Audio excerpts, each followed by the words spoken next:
चलिए कॉन्सेप्ट हमारा अभी है इलेक्ट्रिक चार्ज का। इलेक्ट्रिक चार्ज का कॉन्सेप्ट है ये इलेक्ट्रिक चार्ज होता क्या है। फर्स्ट ऑफ ऑल ये समझेंगे कि इलेक्ट्रिक चार्ज होता क्या है। सिंपली चार्ज, ये चार्ज होता क्या, what do mean by electric charge, what do mean by charge, same चीज है, एक ही चीज है ना।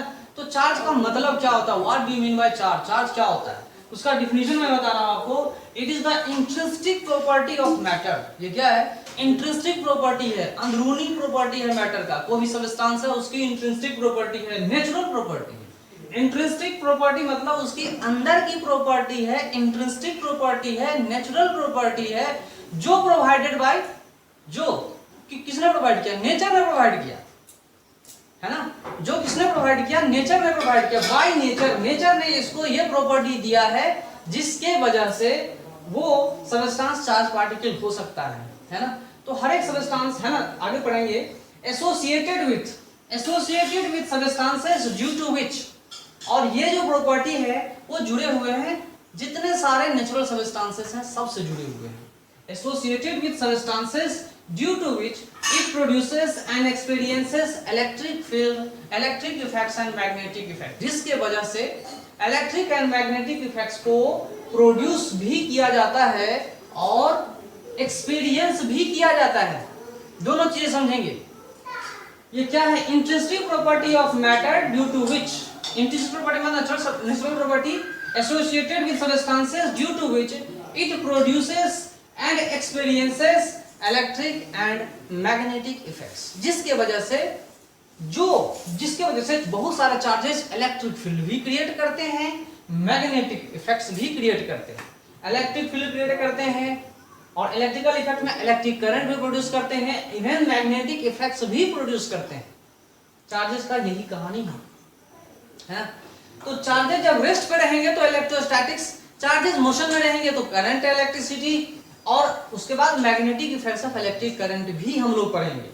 तो अभी का हमारा जो टॉपिक है वो क्या है, इलेक्ट्रोस्टैटिक, जिसमें हम लोग कैपेसिटेंस और बहुत सारी चीजें हमको पढ़ना रहता है, इलेक्ट्रिक फील्ड, इलेक्ट्रिक पोटेंशियल हमको पढ़ना रहता है।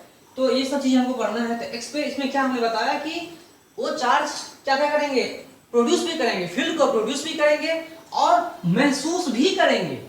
प्रोड्यूस क्या करेंगे, इलेक्ट्रिक एंड मैग्नेटिक इफेक्ट्स, और महसूस भी करेंगे क्या, इलेक्ट्रिक एंड मैग्नेटिक इफेक्ट्स। इस तरह से हमने डिफाइन किया इलेक्ट्रिक चार्ज को। इलेक्ट्रिक चार्ज का मतलब यही होता है। इलेक्ट्रिक चार्ज क्या क्या क्रिएट कर सकता है मैं आपको बता दिया, इंट्रिंसिक प्रॉपर्टी होता है। ये डिफिनीशन है, एग्जैक्ट डिफिनीशन है, अच्छे से इलेक्ट्रिक चार्ज को आप समझ सकते हैं। ये ऐसा डिफिनीशन है जिससे आपको इलेक्ट्रिक चार्ज के बारे में जो कॉन्सेप्ट है वो क्लियर हो जाएगा, साफ हो जाएगा, अच्छा हो जाएगा। आगे चलते हैं, ये जो कॉन्सेप्ट आया कैसे आता है, कोई बॉडी चार्ज है, कोई बॉडी न्यूट्रल है, कॉन्सेप्ट आया कहां से। तो ये कॉन्सेप्ट आता है आपको एक्सेस और deficiency of electrons in a body के वजह से आता है। ये जो कॉन्सेप्ट आता है वो एक्सेस मतलब जरूरत से ज्यादा और डिफिशियंसी मतलब जरूरत से कम of electrons in a body. इस कॉन्सेप्ट को हम लोग समझेंगे।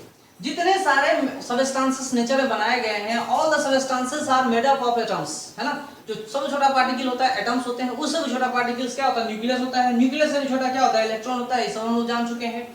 इवन इलेक्ट्रॉन्स को भी तोड़ा गया, एटम्स को भी तोड़ा गया। एटम्स का मतलब होता है इनडिविजिबल, लेकिन आजकल एटम्स को भी तोड़ के दिखाया गया और एटम्स को तोड़ करके देखा गया। तो एटम्स भी इन सब चीजों से बने हुए हैं। एटम्स के अंदर प्रोटॉन है, इलेक्ट्रॉन है ना। तो चलिए यहाँ पे हम लोग ऑब्जर्व करते हैं। ये देखिए हमारा एटम है, जिसको हम लोग क्या बोलते हैं, परमाणु बोलते हैं, एटम है ना। ये बीच में जो सेंट्रल पार्ट है जिसमें 99.99% मास किसी भी एटम का न्यूक्लियस के अंदर होता है और उसकी वॉल्यूम क्या होती है, ज्यादा से ज्यादा इसकी 99.99% क्या है, इसका मास है। लेकिन स्पेस कितना ऑक्युपाई करता है, बहुत बहुत कम, 0.0001% है ना। तो स्पेस बहुत कम है, मास सबसे ज्यादा है, मतलब इसकी इस न्यूक्लियस की डेंसिटी वेरी बहुत ज्यादा हाई होती है। न्यूक्लियस की डेंसिटी क्या होती है, बहुत ज्यादा हाई होता है। और इस न्यूक्लियस के चारों बगल क्या करते हैं, इलेक्ट्रॉन चक्कर काटते रहते हैं, है ना। ये हमारा एटम है। इस एटम के चारों बगल इलेक्ट्रॉन चक्कर, इस प्रोटॉन के, इस न्यूक्लियस के चारों बगल क्या चक्कर काटते रहते हैं, इलेक्ट्रॉन चक्कर काटते रहते हैं।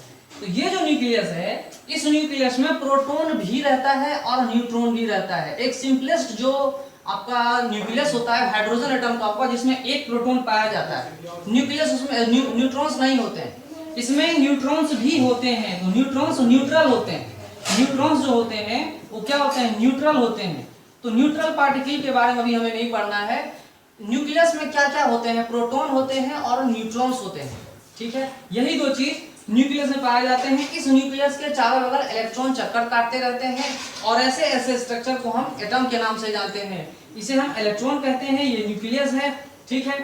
तो सवाल ये है कि किसे हम न्यूट्रल बोलेंगे और किसे हम चार्ज पार्टिकल बोलेंगे। तो जिस एटम से, जिस सबस्टांस में number of proton is equal to number of electron, जिस सबस्टांस में प्रोटॉन का नंबर इलेक्ट्रॉन के नंबर के बराबर हो जाए, ऐसे सबस्टांस न्यूट्रल कहलाएंगे, अनचार्ज बॉडी कहलाएंगे, जिसका चार्ज 0 हो जाएगा। लेकिन ऐसे बॉडी जिसमें number of proton number of electron से ज्यादा हो जाए, वो बॉडी क्या कहलाएगा, पॉजिटिव चार्ज बॉडी कहलाएगा, पॉजिटिवली चार्ज बॉडी कहलाएगा, क्योंकि उसमें एक्सेस ज्यादा क्या है, एक्सेस क्या है, ज्यादा पॉजिटिव चार्ज है। इसकी वजह से उसे हम क्या बोलते हैं, पॉजिटिव चार्ज कहते हैं, है ना। इसमें देखिए इलेक्ट्रॉन की डिफिशियंसी हो गई और प्रोटॉन का क्वांटिटी ज्यादा हो गया, जिसकी वजह से हम उसको पॉजिटिव चार्ज कहते हैं। यहाँ देखिए इसमें number of proton is less than number of electron, it means substance negatively charged, ठीक है। तो पहले देखो यहाँ पे number of proton is equal to number of electron, तो इसमें एग्जांपल्स आपको दिखाई पड़ेंगे, सोडियम एटम, आयरन एटम, है ना, बहुत सारे एटम्स है, आप देख सकते हैं, ये मेटल्स के अंतर्गत आता है। क्लोरीन एटम, ये बहुत सारे एटम, ऑक्सीजन एटम, ये जितने सारे एटम्स हैं, ये सब के सब क्या होते हैं, इसमें number of atoms, number of protons is equal to number of electrons होते हैं, है ना, एक्सेट्रा। इसमें बहुत सारी चीजें ऐसी होती है। इसके बाद ऑक्सीजन, ये सब न्यूट्रल एटम कहलाते हैं। न्यूट्रल मॉलिक्यूल्स भी होते हैं, इसी से मॉलिक्यूल बना हुआ है। ऑक्सीजन से क्या बनता है, O2 ऑक्सीजन मॉलिक्यूल, ये भी न्यूट्रल है। क्लोरीन, है ना, ये भी क्या है, न्यूट्रल है। तो न्यूट्रल का मतलब क्या होता है, और न्यूट्रल का मतलब क्या होता है, number of proton is equal to number of electron, उसको न्यूट्रल सबस्टेंसेस बोलते हैं, है ना। तो इसमें number of proton is greater than number of electron, इसका मतलब वो चार्ज क्या हो गया, वो सबस्टेंस क्या होगा, पॉजिटिव चार्ज पार्टिकल बन जाता है ना। तो यहाँ आप देखिए कि number of proton is greater than number of electron, तो यहाँ सोडियम को देखिए, सोडियम आसानी से इलेक्ट्रॉन लूज कर लेता है, तो आसानी से इलेक्ट्रॉन लूज करने की वजह से Na+ लिख सकते हैं। आयरन भी इलेक्ट्रॉन लूज कर सकता है Fe, और या नहीं तो Fe++2+ हो जाता है ना।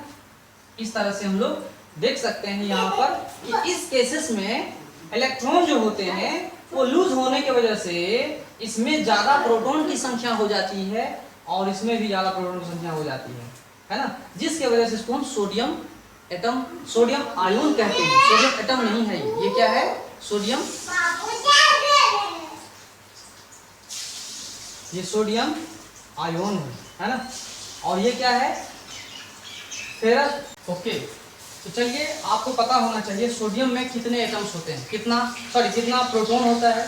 जितना प्रोटॉन होगा उतना ही इलेक्ट्रॉन होगा, तो न्यूट्रल होगा। लेकिन अगर ज़्यादा प्रोटॉन हो जाएगा तो पॉजिटिव चार्ज हो जाएगा।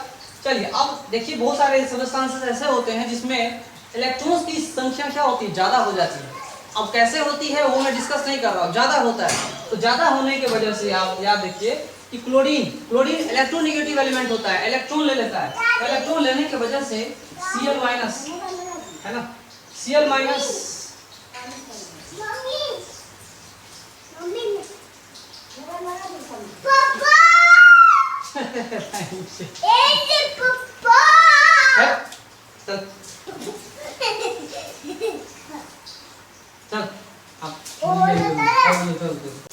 तो इसमें चलिए अब क्या करते हैं, यहाँ पे क्लोराइड आयन है। क्लोराइड आयन में एक्सेस ऑफ इलेक्ट्रॉन्स होता है, इसमें ज्यादातर इलेक्ट्रॉन्स होते हैं। एक्सेस ऑफ इलेक्ट्रॉन, जितना प्रोटॉन है उससे कहीं ज्यादा इलेक्ट्रॉन होता है, इसलिए क्लोराइड आयन बोलते हैं, है ना। ऑक्सीजन का भी ऑक्साइड आयन है ना। तो इस तरह से हम लोग पढ़ते हैं, केमिस्ट्री में आप लोग बहुत ज्यादा पढ़ते होंगे, है ना। तो चलिए ये सब चीजें हम लोग पढ़ते हैं, जानते हैं, और इसी के वजह से चार्ज आता है। एक्सेस, मैंने क्या कहा, कॉन्सेप्ट आया हुआ है चार्ज का, वो क्या है, एक्सेस और डिफिशियंसी ऑफ इलेक्ट्रॉन्स, एक्सेस और deficiency of electrons in body, है ना। तो चलिए आप लोग आगे चलते हैं। वैलेंस इलेक्ट्रॉन क्या होता है उसके बारे में थोड़ा सा हम लोग स्टडी करेंगे। ये वैलेंस इलेक्ट्रॉन क्या होता है, ये valence electron outer most electrons होते हैं एटम्स में। किसी भी एटम में जो आउटर मोस्ट इलेक्ट्रॉन्स होते हैं उसको हम लोग क्या कहते हैं, वैलेंस इलेक्ट्रॉन कहते हैं। The outer most electrons in an atom is called valence electron. Valence electron एक भी हो सकता है, दो भी हो सकता है, तीन भी हो सकता है ना। इसको हम क्या बोलते हैं, आउटर मोस्ट इलेक्ट्रॉन्स जो किसी एटम में है उसको हम क्या बोलते हैं, वैलेंस इलेक्ट्रॉन कहते हैं। तो चलिए वैलेंस इलेक्ट्रॉन से रिलेटेड कुछ प्रॉपर्टीज हम लोग करते हैं। जो valence electron loosely bond to atom है, जो वैलेंस इलेक्ट्रॉन एटम से बहुत ही लूजली अटैच है, बॉन्ड है, उसको हम लोग कंडक्टर्स पढ़ते हैं। उसको हम लोग क्या पढ़ते हैं, कंडक्टर्स, है ना। लेकिन जो टाइटली बॉन्ड टू एटम्स है उसको हम लोग क्या पढ़ते हैं, इंसुलेटर या नहीं तो डाइलेक्ट्रिक। उसे हम क्या पढ़ते हैं, या तो इंसुलेटर है या नहीं तो वो क्या है, डाइलेक्ट्रिक सब्सटेंसेस है। उसके बारे में भी हमें स्टडी करना है, जानना है ना।